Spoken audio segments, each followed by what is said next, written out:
More on how the employees at Charlie Hebdo are coping with the attack's aftermath. I spoke with clinical psychologist Ann Rosen Spector and asked her about the well-being of those who survived and how they have to fight to move forward.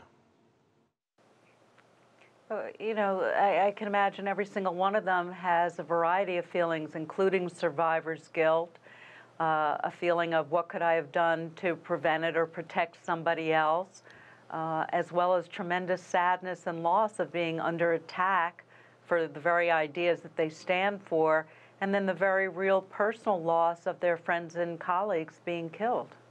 I've been told in the past by experts that grieving is one of the most important parts of something like this.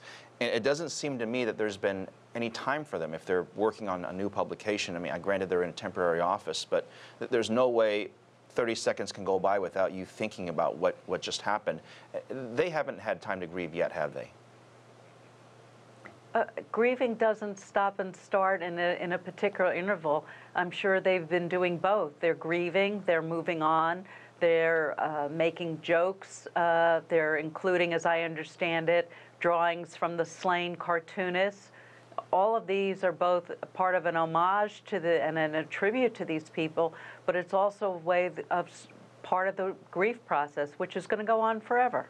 For an organization, I mean, granted this is a slightly small one, for larger organizations that perhaps have more resources, what do they need to bring into the organization to ensure that the staff feels comfortable? Is it psychologists such as you? Is it additional support?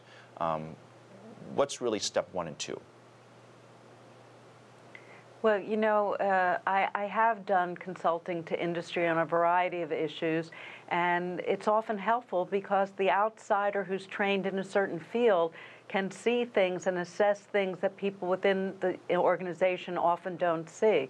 So I think that for a lot of organizations, it would be very helpful for them to bring in an external mental health expert to help them determine not only what the needs are of the organization, but what the organization would most benefit from. The problem with most organizations is that they will pay money for the assessment. They don't pay money for the follow-through, which can take an extremely long period of time. And so it's expensive and it's time-consuming, but it's necessary. If they come to you and say, look, we're worried about our staff is having some anxiety about covering controversial issues, what is your advice to senior management for these organizations around the world? I think that they have to talk with their staff, and everybody has to decide how big of risk you're willing to take. Not everybody's willing to be a soldier, and it's hard to believe that being an artist or a writer or cartoonist is now considered to be on the front lines of some kind of awful conflict, and not everybody's going to want to do that. You can't force people to do it, but if they're going to do it, they're going to have to talk about it and assess for each person what the risk is and the benefit is for it. And obviously, some people are going to choose a safer portion. Yeah. The response from the community, not just in Paris, not just in France, but from around the world. I mean, we can see basically from the demand of their publication that they just produced. How important is that to the survivors to know that the local or global community at least stands by their publication and their loss? It's extremely important. I mean, when you look at every kind of funeral rite, despite any kind of ethnic or racial or religious community, it's always about how to bring the community back together. The loss is a tear in the fabric.